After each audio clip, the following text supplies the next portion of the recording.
Imagine estar preso em um quarto com um desejo profundo de inexistência. O pastor Marco Feliciano compartilha sua experiência de luta contra a depressão e critica a falta de profissionais nesta área no meio cristão. Diz não ter encontrado ninguém para ajudá-lo e conta como conseguiu vencer a enfermidade. Quando eu caí em depressão profunda, eu não tinha quem procurar. E eu falei para minha esposa, não conte para ninguém. Porque para mim era uma vergonha. Nem a minha igreja sabia. Na mente da igreja eles achavam que eu estava viajando. Até que você sabe que a gente não aguenta. Minha esposa não aguentou e contou para uma amiga. E essa amiga morava lá em Israel. Mora até hoje. E ela comentou com o marido dela. E o marido dela, um grande amigo, ligou para minha esposa e disse, fale para ele que eu quero dar um presente. Ela entrou no quarto com o telefone e disse, não quero falar com ninguém. Fala, não quero. Ela botou no viva voz, ele dizendo, eu quero que você venha para Israel, eu vou te dar de presente uma passagem para você e para sua família. Aí todo mundo entrou no quarto e disse, vamos pai, vamos, é de graça. De graça tem injeção na testa, né? E aí pela família eu fiz o sacrifício. E fui lá para Israel. Ele me hospedou num hotel chique, lá tudo é muito bonito. Só que eu não tinha vida. Meus olhos não brilhavam mais. A comida não tinha sabor. As cores não tinham beleza. O perfume não tinha cheiro. Isso é o resultado de quem está com depressão. Tudo perde o sentido. Elas insistiam para eu sair do quarto. Diz, não vou sair, pode ir vocês. Para mim tá bom, aqui dentro tá bom. Eu já estou em Jerusalém, tá muito bom. Aqui é a Terra Santa, quem sabe acontece um milagre. No segundo dia que eu estou lá, bateram a porta do quarto, 2 da tarde. A família tinha saído. Eu não queria abrir, mas a pessoa insistiu de um tanto. Eu tinha colocado aquele papel lá fora, não incomode. Eu falei, essa camareira é chata. E insistiu tanto que eu fui abrir a porta. Quando eu abri a porta não era camareira, era um rabino messiânico. Um rabino que falava português. E ele era muito fofinho. Ele tinha uma barba, mas desse tamanho assim, branca. E ele ficava fazendo assim. Eu tive vontade de agarrar a barba dele umas 3 vezes. Ele era gordinho, um óculos assim, fundinho de garrafa. Ele usando aquela roupa toda preta, com aquele negocinho amarrado aqui do lado. Ele parecia o Papai Noel. É sério. Eu abri a porta e disse, pois não, disse, o senhor é Marco Feliciano? Disse, sim. Ele disse, eu fui contratado para vir aqui dar para o senhor uma brahá. Eu disse, brá o quê? Ele disse, uma brahá. Eu disse, o que é brahá? Uma oração. Eu falei, sério, sério, quem mandou? Ele pegou o nome, e quando ele era o meu amigo. Esse meu amigo é judeu. E ele falou, ele me contratou. Eu falei, contratou como? Ele me pagou $100 para eu vir aqui te abençoar. E eu preciso entrar, senão tem que devolver o dinheiro para ele. Eu falei, tem certeza? Não dá para o senhor abençoar? Não, eu tenho que entrar. Aí foi uma loucura. Pergunte por quê. Quando eu abri a porta, eu não tinha olhado do lado esquerdo nem do lado direito, Wesley. Eu só vi o homem. Quando ele foi entrar, ele pegou a mão que estava aqui atrás da parede e a outra do lado de cá. E ele entrou com uma lata de óleo de 5 litros. De óleo de azeite, 5 litros, e do outro um saco cheio de cordinha vermelha. Eu falei, Jesus, isso é macumba. O que ele vai fazer com esse óleo? Eu falei, o que é isso? Ele, vou ungir. Eu falei, 5 litros? E tem que deixar tudo aqui. Eu falei, meu Deus, vai acabar com a minha vida. A gente unge com uma gotinha de óleo na testa. Ele levou 5 litros de óleo. Ele falou, você me dá licença? Eu falei, fica à vontade. Ele ungiu tudo que você possa imaginar, peça por peça de roupa, minha Bíblia. Ele abriu minha bolsa, tudo que era objeto meu, da família, ele foi ungindo tudo. Ele ungiu a parede, ele gastou quase os 5 litros de óleo.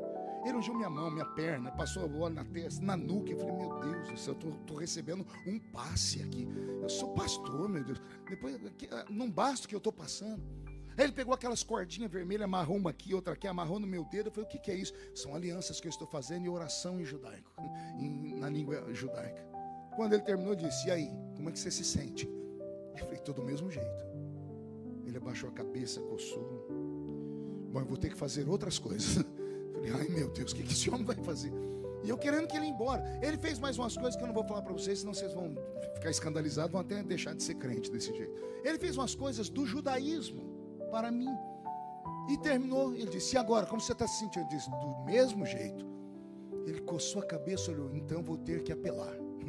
Eu disse, vai apelar como? O senhor precisa sair daqui do quarto comigo. Eu falei, ir para onde? o senhor tem que entrar no meu carro, vou te levar para uma viagem, eu te devolvo, mas o senhor tem que ir comigo. Eu digo, não vou sair daqui. Ele disse, eu tenho 2 filhos para criar e eu preciso dos $100 que me deram. Eu vou ter que devolver os $100 e eu preciso pagar a comida dos meus filhos hoje. Por pena dele, eu saí com ele. Entrei dentro do carro, um carro velho, e ele deu uma volta por Jerusalém. E ele me levou no alto de uma montanha, numa vista privilegiada que eu nunca tinha visto. Já tinha ido em Israel muitas vezes. E nós sentamos no meio de um lugar meio deserto, numa altura que dava para ver Jerusalém inteira.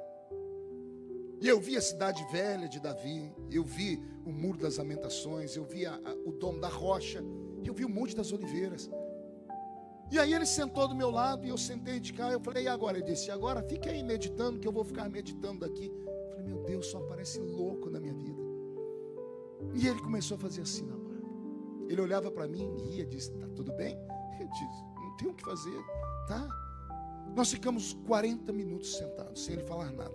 Daqui a pouco ele abriu a boca, o Wesley, e falou assim, o senhor está com calor? Eu disse, o sol está estalando uma mona, está me queimando todo. Ele disse, na hora do calor, o que o senhor tem vontade de fazer? Eu disse, beber água. Ele disse, o senhor pode me citar um texto da Bíblia sobre isso? O senhor é pastor? Eu disse, posso. E ele falou, qual? E eu citei o Salmo 42. Assim como a corça suspira pelas águas tranquilas, assim a minha alma suspira por ti, ó grande Deus. Ele olhou para mim, sorriu, mexeu na barba e disse, o que Davi está falando? Eu disse, ele está dizendo que está com sede, está no deserto. A corça procurou água. Ele disse, eu estou igual uma corça procurando água para beber. E ele olhou para mim sorrindo e disse, se eu lhe provar que Davi não está com sede de água, mas que ele precisa de água para outra coisa, o que o senhor faz? Eu disse, eu vou achar interessante. Ele falou, então deixa eu lhe contar a história. E aí ele contou uma história que mudou a minha vida. Ele me falou de Davi. Só que ele falou de um Davi que eu não conhecia na Bíblia. Ele falou do Davi da história dos hebreus. De um Davi que sofria dentro de casa. De um Davi que tinha problema com a família. De um Davi desprezado pelo pai. Porque no dia em que Samuel foi ungir um dos filhos de Jessé como rei de Israel, o único que não estava em casa era Davi. E era o mais novo. E ele não estava em casa por quê? Porque ele era todo diferente. Diferente na altura, diferente no cabelo, diferente na cor dos olhos. Era um rapaz de gentil aspecto. Havia uma série de coisas que faziam Davi se sentir um peixe fora d'água dentro de casa. E ele me disse, o sonho de Davi era ser aceito pelo pai. Problema de paternidade.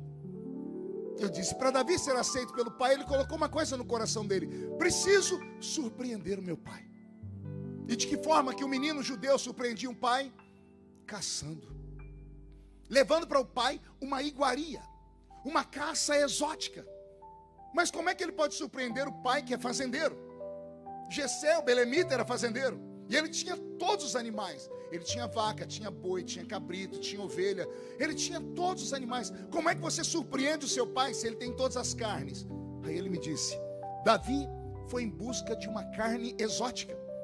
Ele saiu em busca de uma corça. Ou um cervo. Que é um quadrúpede. É um animal forte, a carne é tenra, é boa, só que é muito difícil de ser pega. Porque a corça tem uma agilidade, uma força nas suas pernas que ninguém consegue correr atrás dela, porque ela é muito violenta. Mas Davi quer surpreender o pai. E ele disse, Davi foi para o alto das montanhas procurar uma corça. E como Davi era um exímio caçador, caminhando pelo meio da montanha, ele viu pegadas, rastros. E ele conhecia o ambiente pelo chão. E ele via onde a corça tinha pisado, onde o cervo tinha escorado. E ele foi seguindo, até que ao longe ele avista a corça. E quando ele avista a corça, ao invés de avançar para cima dela, ele deita no meio do chão e procura ir se aproximando dela sem que ela perceba que ele ali está. Ele precisa esperar o vento passar, para que o vento não leve o cheiro dele. Ele precisa não fazer barulho. Ele tem que se aproximar o mais rápido possível e se aproximar a uma distância que a flecha dele atinja a corça. Porque se a corça perceber, ela dará um pinote e correrá numa distância que ele não vai alcançar. O rabino disse que enquanto Davi está fazendo isso, aparece um concorrente dele no meio da montanha. Não era um leão selvagem da selva, era um leão da montanha. O leão da montanha tem uma resistência incrível. Ele tem força, ele é mais forte do que a corça, ele é mais forte do que o cervo. Só que o cervo, a corça, é mais rápida do que o leão. Ele é mais ágil do que o leão. Só que o leão tem mais resistência do que a corça. E Davi sabe que não dá para brigar com o leão. Mas ele sabe também que se o leão conseguir pegar aquela corça, ele não vai conseguir levar ela para casa, porque a corça pesa mais de 200 quilos. E o leão vai matar a corça, vai comer um pedaço dela, vai levar um pedaço para sua família e vai sobrar um resto. Então Davi tira o foco da corça e começa a olhar o leão. Ele diz: eu fico com o resto do leão. E o leão, quando percebe a corça, também não pode correr, porque se ele correr, a corça vai perceber e ela é mais ágil do que ele. Então o leão vai indo pelas beiradas, pelas brumas, até que em certo momento é impossível não ser notado. E a corça, quando percebe o leão, ela sai correndo. E quando ela sai correndo, o leão corre atrás da corça e Davi corre atrás do leão. E Davi sabe que chega um momento que ele não vai mais ver nem leão nem corça, mas as pegadas no chão vão levar ele até ela.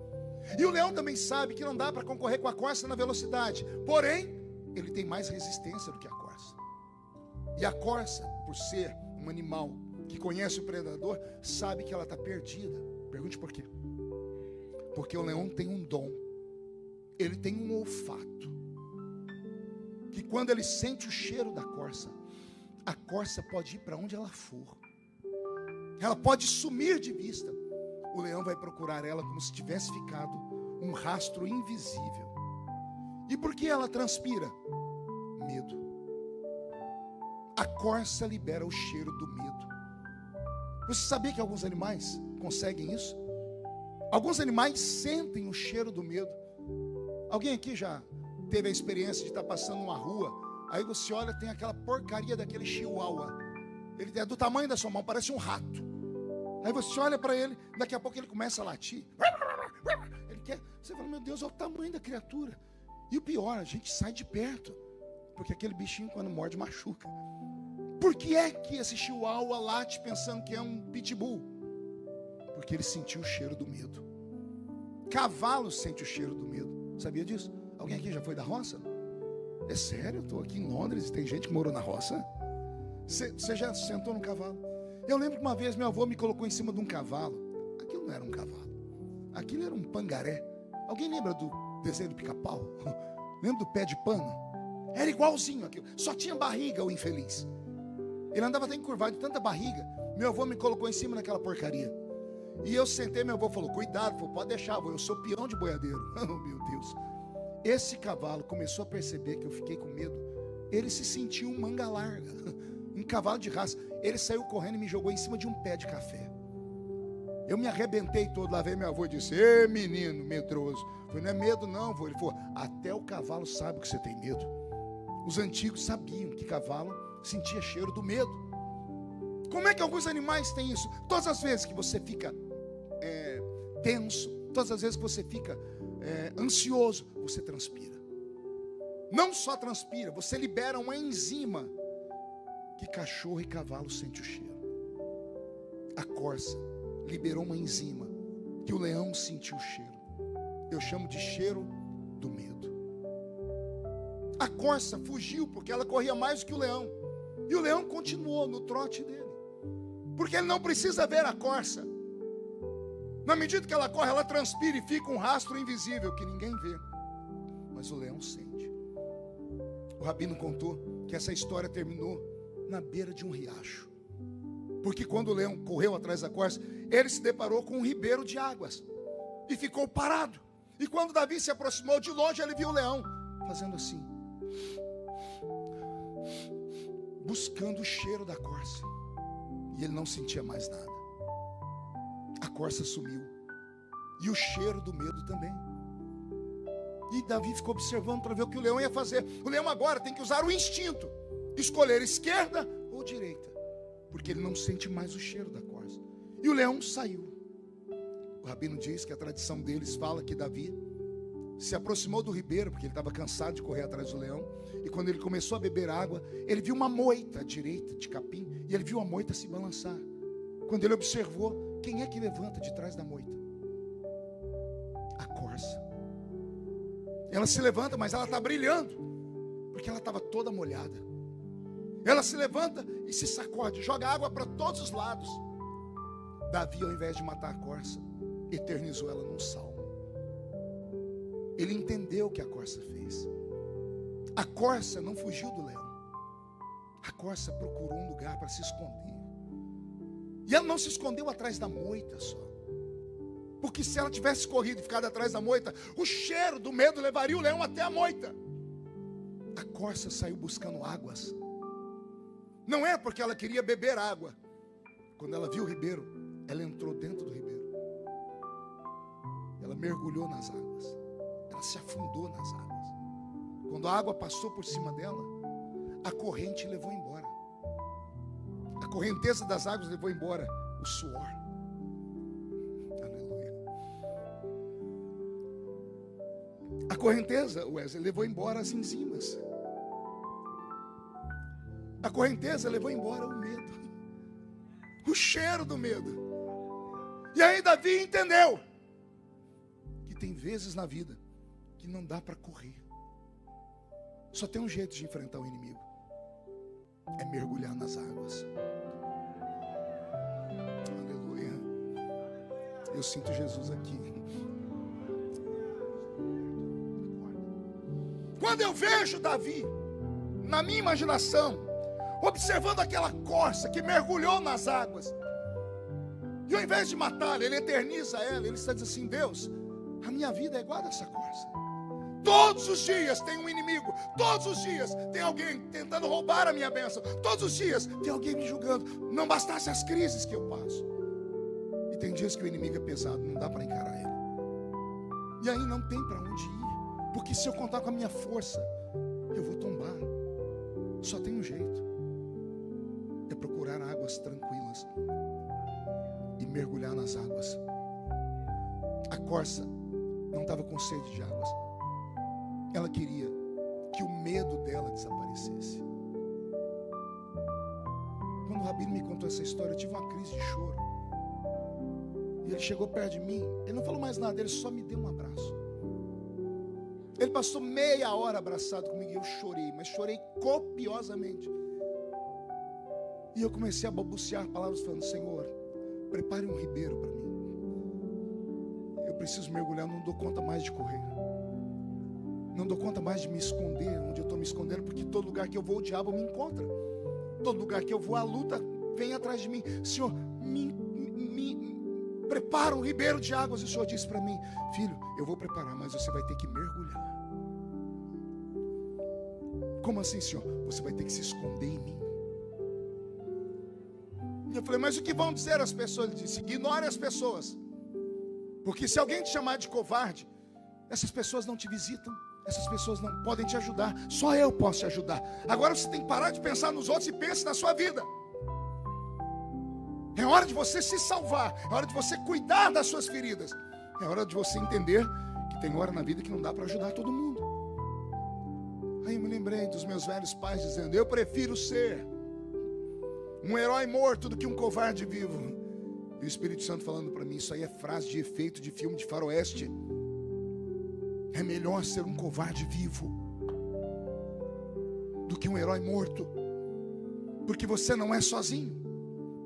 A sua queda implica na queda da sua família inteira. Uma desgraça na sua vida implica na desgraça de todos aqueles que acreditam em você. Então não dá para ser herói toda hora. Tem horas que Deus tem que pintar a gente com uma tinta invisível e nos tornar invisível aos olhos do diabo.